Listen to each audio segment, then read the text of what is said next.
안녕하세요. 한국 비버 챌린지입니다. 비버 챌린지로 배우는 정보과학 고등학생용 교재 수업을 시작하겠습니다. 이번 시간에 학습할 내용은 비버 챌린지 4장 공 굴리기입니다. 이번 시간의 수업은 공 굴리기 문제를 함께 해결해보고 이 문제를 프로그래밍을 통해서도 해결해 봄으로써 한 걸음 더 나아가 보도록 하겠습니다. 이번 시간의 내용은 고등학교 정보의 자료와 정보 영역에 해당합니다. 이번 시간에는 공 굴리기 문제의 핵심 요소를 추출하고 알고리즘을 설계 구현하기, 공 굴리기 문제를 수정해보고 프로그래밍을 통해서도 해결하기 라는 주제로 함께 학습을 하겠습니다. 그럼 학습 목표를 선생님과 함께 읽어볼까요? 1. 자료를 저장하고 사용하는 방식을 상황에 따라 알맞게 선택할 수 있다. 2. 배열을 활용한 알고리즘을 설계하고 구현할 수 있다. 자, 그럼 이제 본격적으로 수업을 시작해 보겠습니다. 여러분은 식당이나 커피숍에서 많은 개수의 종이컵을 겹쳐서 쌓아둔 모습을 본 적이 있나요? 종이컵은 주로 어떤 형태로 보관하고 사용을 할까요? 아마 아래와 같이 두 가지 종류의 종이컵 보관 방식을 본 적이 있을 텐데요. 먼저 왼쪽 그림부터 볼게요. 종이컵이 한 줄로 쌓여 있죠? 이렇게 되면 중간 위치에서는 종이컵을 빼내거나 반대로 중간 위치에 종이컵을 끼워 넣지는 않습니다. 그리고 가장 나중에 쌓인 종이컵을 가장 먼저 사용하게 되는 것이죠. 오른쪽과 같은 그림 형태를 볼게요. 이것도 역시 종이컵을 한 줄로 쌓아 놨어요. 그쵸?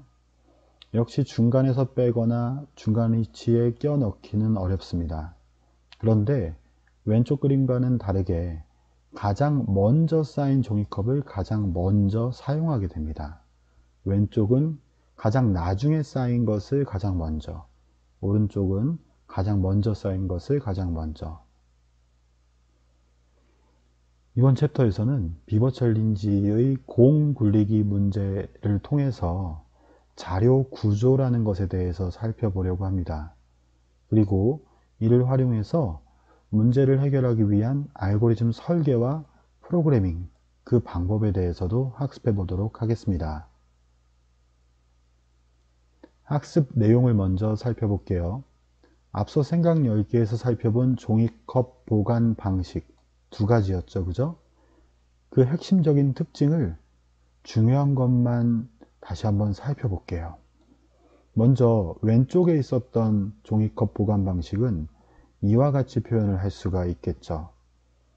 입력 순서, 그러니까 어떤 걸 먼저 쌓아놨는가를 살펴보면 1, 2, 3, 4.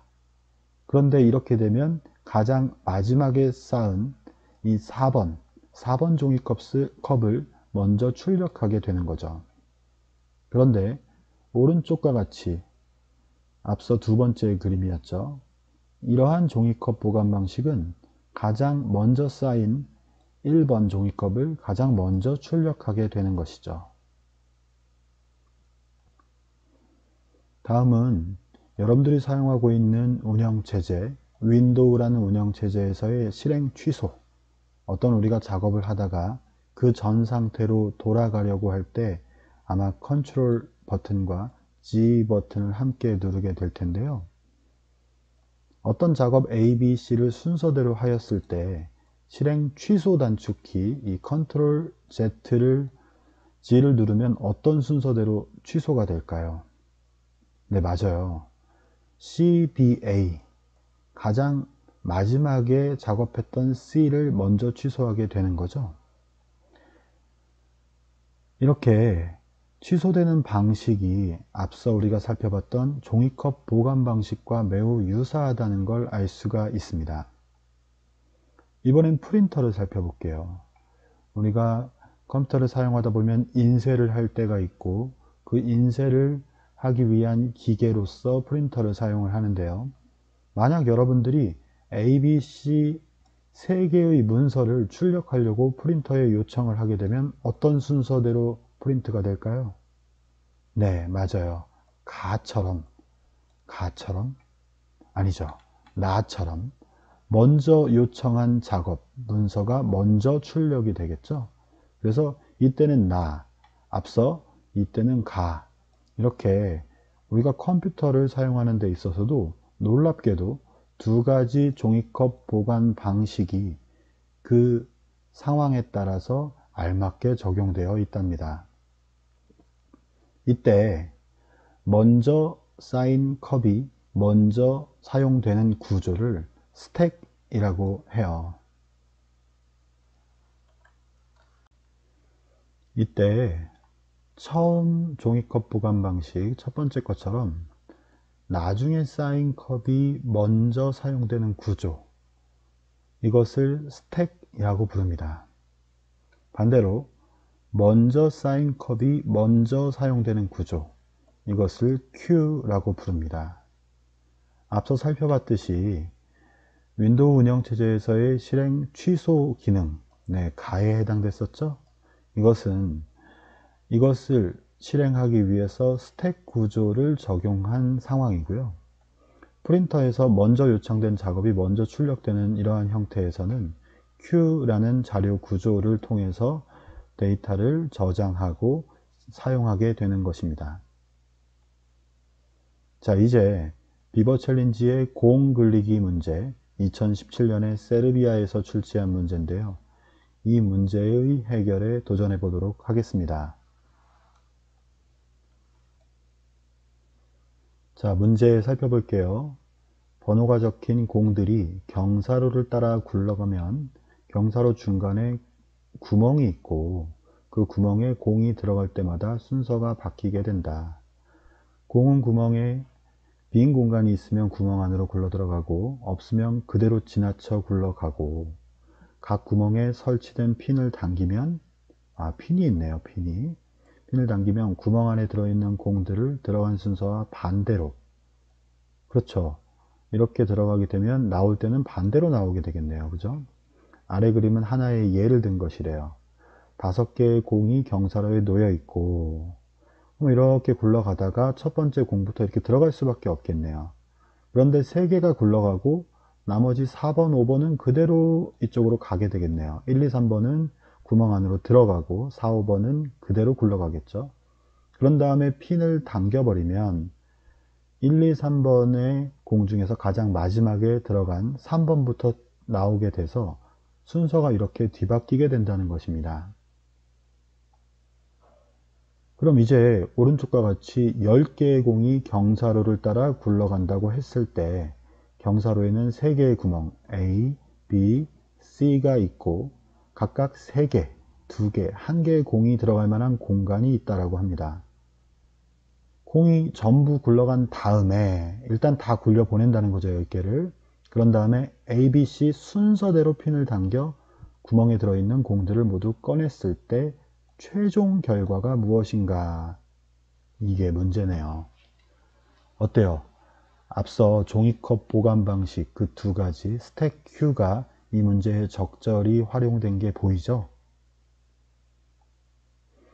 네, 그러나 이러한 문제를 해결할 때에도 그냥 막 해결하려고 하지 말고 지금까지 했던 것처럼 문제를 해결하는 과정에 맞게 먼저 분석을 하고 그 다음에 문제 해결 아이디어를 떠올려 보고 그리고 그것을 구체화시킨 뒤에 제대로 잘 되는지 평가하는 이런 과정을 통해서 해결해 보기를 바랍니다. 자, 이제 본격적으로 해결해 볼까요?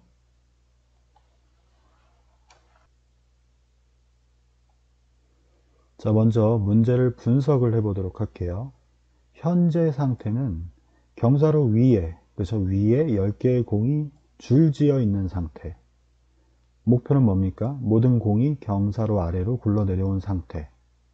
다만 여기서 이렇게 한 번에 뿅 가는 게 아니라 중간에 어떤 상황에 의해서 뭔가 변화가 있다는 거죠. 우린 결국 이 변화하는 현재 상태와 목표 상태의 이 사이에서 변화하는 상태들에 대한 분석과 그리고 결과를 이끌어내면 되는 거죠. 핵심 요소 추출입니다. 이 문제를 해결하는데 필수적인 요소들, 네, 중요한 것들이 많이 있죠. 공의 개수 중요하죠. 그리고 공이 내려오는 순서, 경사로 위의 구멍 개수와 각 구멍의 깊이, 또 핀을 뽑는 순서, 문제에 이미 다 제시된 것들이에요. 이것들을 정리해 보겠습니다. 공의 개수 10개, 순서는 1번부터 10번 순으로 내려오게 되어 있죠. 이렇게요. 그죠? 그 다음에 구멍의 개수는 3개고요. 각 구멍의 깊이는 A는 3개, B는 2개, C는 1개임을 알 수 있고, 구멍에 핀을 뽑는 순서는 A, B, C다 라는 거죠. 그럼 이제 문제 해결 아이디어를 생각해 볼게요. 먼저 첫 번째 어떻게 될까 한번 봅시다. 일단 10개의 공을 굴려 보내는 게 먼저니까, 그렇게 되면 1, 2, 3번은 이쪽으로 빠지게 될 거고 4, 5번이 이쪽으로 또 빠지게 될 거고요. 그죠? 이렇게요. 나머지 6번이 또 이렇게 빠지게 되고, 그러면 3개의 구멍이 다 막혀 있기 때문에 그 뒤에 있었던 7, 8, 9, 10번은 순서대로 이렇게 나가게 될 거라는 겁니다. 이제 핀을 당겨야죠. 맞아요. 당기는 순서가 있었어요. A를 먼저 당겨 봐야죠. 그러면 용수철이 펴지면서 이 A 구멍에 있었던 3개의 공 기억나죠? 1번, 2번, 3번이었죠? 이게 빠져나오는데 순서가 1, 2, 3이 아니라, 그렇죠? 3번부터 역순으로 빠져나가게 됩니다. 거꾸로요. 마찬가지로 B와 C에 대해서도 같은 생각을 해볼 수가 있겠죠? 그렇게 되면 이러한 최종적인 결과를 얻게 되는 것입니다. 문제를 해결해 놓고 보니까, 이게 구멍에 들어간 공이 빠져나갈 때는 가장 마지막에 들어간 게 먼저 빠져나가는, 구멍이 스택이었구나 라는 걸 알 수가 있어요. 스택?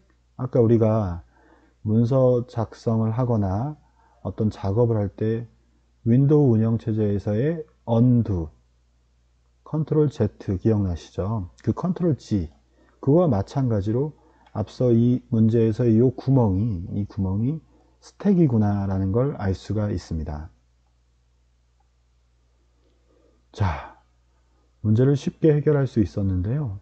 여기서 이제 한 단계 더 나아가 봐야겠죠.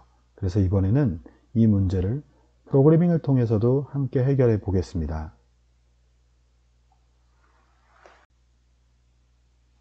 네, 이 문제를 프로그래밍을 통해서 해결하기 위해서는 먼저 앞서 여러분들이 이제 이 문제를 해결하는 알고리즘을 잘 이해하고 있어야 하고요.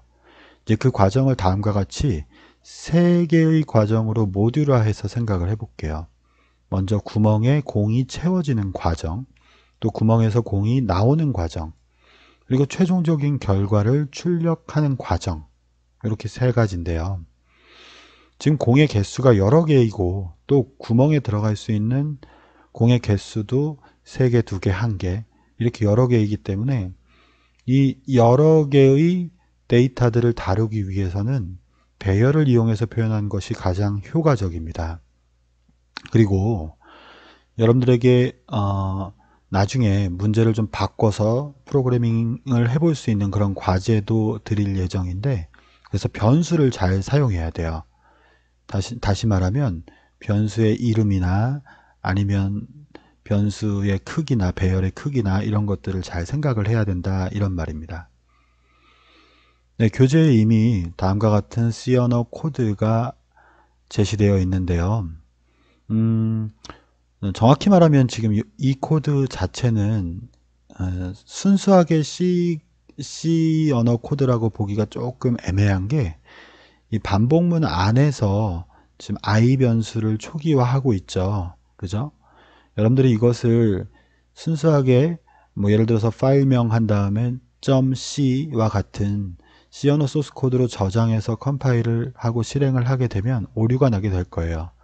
왜냐면 이제 C 언어에서는 변수의 선언을 폼은 안에서 할 수가 없거든요. 이거 밖으로 이렇게 빼줘야 되거든요. 그래서 이것을 여러분들이 저장하고 실행을 할 때 .c와 같은 C 언어 소스 코드 파일 형태 말고 C++라는 언어 CPP의 형태로 저장해서 실행을 하면 정상적으로 동작을 할 것입니다. 그렇지 않으면 펌은 바깥쪽에 이 화살표 보이는 이 부분 7번 줄과 8번 줄 이 부분에 i 변수를 별도로 선언을 해주고 여기서는 int를 지워버리면 똑같이 .c로도 사용을 하실 수가 있습니다. 뭐 이러한 부분들은 이미 알고 있는 친구들도 있을 거고 잘 모르는 친구들은 펌은 안에서 변수를 초기화할 수 있는지 이런 것들을 검색해 보면 선생님이 지금 얘기했던 부분들을 쉽게 확인할 수 있을 거예요. 자, 그럼 이 문제에 해당되는 부분들을 좀 살펴볼게요. 네, 사실 교재에는 이미 이 문제, 이 소스 코드를 이해하는 데 도움이 되는 주석들이 다 들어가 있고 최대한 이해하기 쉽도록 그림으로도 표시를 해 드렸어요. 그럼에도 불구하고 코드가 길고 특히 다른 사람이 작성한 코드를 이해하는 건 그렇게 쉬운 일은 아니에요. 왜냐하면 이 문제를 해결하는 프로그래밍으로 해결하는 방법이 이 소스 코드 한 가지만 있는 게 아니기 때문이죠. 그러니 나는 스스로 한번 작성해 보고 싶다 하는 친구들은 스스로 해보는 것도 권장해 드립니다. 다만 일단 교재에 제시된 이 소스 코드, 또 여러분들 지금 화면에 보고 있는 이 소스 코드가 어떻게 동작하는지를 이해해 보는 건 좀 필요가 하겠죠. 네, 그래서 간단하게 좀 설명을 드릴 텐데요. 일단 여기 3번 줄부터 5번 줄까지 변수가 좀 복잡하죠. 네, 이 변수들의 쓰임을 좀 살펴봐야 될 거예요. 이 볼 변수는 당연히 각 볼의 이름들이에요. 공의 이름들, 그죠? 그 다음에 공의 넘버, 그 다음에 개수, 그 다음에 각각의 위치를 표현하는 게 굉장히 중요하고요. 그러니까 이것의 순서를 정하는 것에 사용되는 변수입니다. 처음에는 당연히 첫 번째 1이라는 공이 가장 먼저 있고 근데 나중에 막 섞이잖아요. 그것들을 처리하기 위한 변수라고 생각해 주시면 될 것 같고, 두 번째로 이제 홀이라고 하는 배열, 2차원 배열이네요. 그 다음에 H 사이즈, 홀 사이즈, 눈치채셨겠지만 각 구멍에는 구멍 크기가 있었잖아요. 네, A, B, C 순서대로 3, 2, 1이죠. 마지막으로 정답, 네, 가장 밑에 공들이 어떻게 쌓이는가 그 순서, 이러한 변수, 배열 변수가 필요해서 처음에 선언을 해 둔 것이고요. 모듈 단위로 프로그래밍을 하기 때문에 이러한 변수들은 모든 모듈 이런 것들이죠. 그 다음에 여기 지금 총 4개의 모듈 푸시, 팝, 프린트, 메인 4개의 함수 모듈이 보일 텐데 이 4개의 모듈에서 이 변수들이 대부분 다 사용이 돼요. 그렇기 때문에 이렇게 위쪽으로 빼서 전체 지역에서 사용할 수 있는 전역 변수로 선언을 해 둔 것입니다. 그리고 나서 내부를 살펴보면 푸시, 뭔가 집어넣겠다는 거죠. 팝, 튀어나온다 이런 뜻이죠. 프린트, 출력하겠다 이런 얘기죠. 출력은 뭘 출력하겠습니까? 당연히 최종 결과 answer를 출력하겠죠. 그죠? 네, 이 부분은 뭐 결국은 앞서 2개 푸시와 팝이 다 끝난 다음에 출력이 되는 거니까 아마 프로그램의 진행 순서도 그렇게 되어 있는 걸 알 수 있어요. 먼저 푸시가 되고 그 다음 팝이 되고 그 다음에 프린트가 되는 걸 지금 확인하실 수가 있을 겁니다. 먼저 푸시되는 건 뭐겠습니까? 일단 우리가 첫 번째 A 구멍에 뭐가 들어갈 거고 B에 뭐가 들어갈 거고 C가 뭐가 들어갈지 각 구멍에다 이제 공을 집어넣는 작업부터 먼저 해줘야겠죠. 그래서 구멍의 개수만큼 반복을 하면서 공들을 푸시하는 과정이고요. 다 들어갔으면 이제 꺼내야 되죠. 또 꺼내는 것을 어떻게 꺼낼지, 집어넣을 때는 순서대로 그냥 하면 돼요. 여기 보이시죠? 순서대로 한 거, 그죠? 이 n은 아까 우리가 이제 앞에서 이 메인 함수 쪽에서 전달받은 구멍의 크기잖아요. 구멍의 크기만큼 공 집어넣어라 이런 얘기고요. 나머지 여기 팝은 뭐겠습니까? 팝은 꺼내야 되는 거잖아요. 근데 기억나시죠? 꺼낼 때는 어떻게 꺼낸다 그랬어요? 거꾸로. 그래서 0부터 n이 아니라 n-1부터 n-1부터 0까지 거꾸로 꺼내는 과정을 알 수가 있어요. 소스 코드에 대한 자세한 설명은 PPT와 그리고 교재에 들어가 있기 때문에 여러분들이 한번 쭉 읽어보시면 이해하실 수 있을 거라 생각이 듭니다. 다만 이 소스 코드를 이해하는데 핵심적인 부분은 앞서 살펴봤듯이 일단 푸시를 하고 집어넣고요.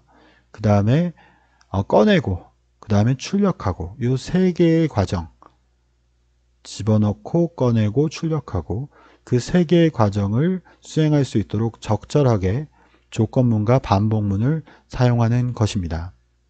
그리고 다소 헷갈릴 수 있겠지만 결국은 각 구멍에 정확한 위치를 지정하기 위해서 이러한 어떤 인덱스 변수들이 적절하게 활용이 돼야 합니다. 그렇게 되면 최종적으로 프린트 함수를 호출하여서 answer, 최종 결과를 출력하게 되는 것이죠. 이 프로그램의 최종 결과를 좀 살펴보면 네, 이제 여러분들 방금 보셨던 그 프로그램인데요. 네, 아까 선생님이 얘기했던 것처럼 만약에 .c로 했을 때 오류가 생기면 이렇게 바깥쪽으로 빼시면 돼요. 네, 그리고 이렇게 실행을 하게 되면 우리가 아까 풀어봤었던 그 결과를 이렇게 확인을 하실 수 있게 됩니다.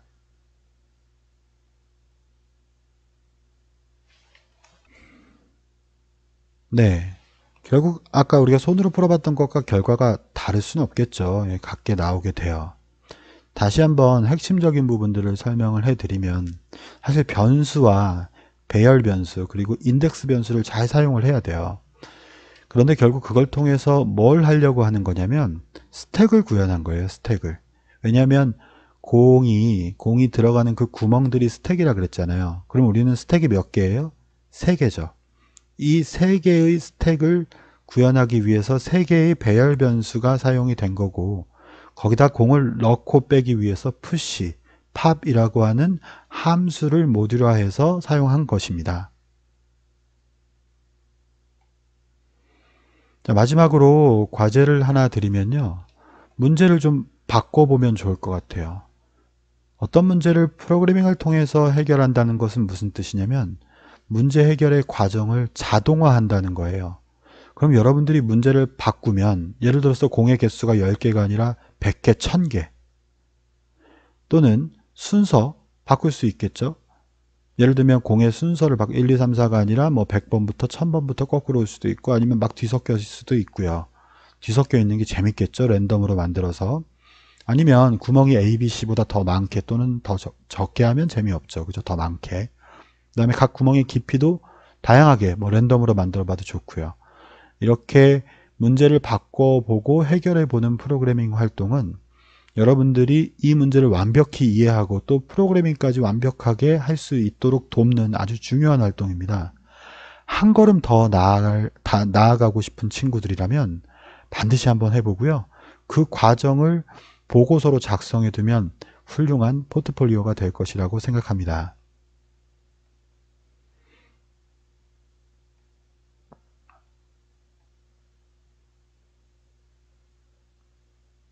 네, 그리고 만약에 파이썬에 익숙한 친구들이라면 다음에 파이썬 코드를 참고하시기 바랍니다.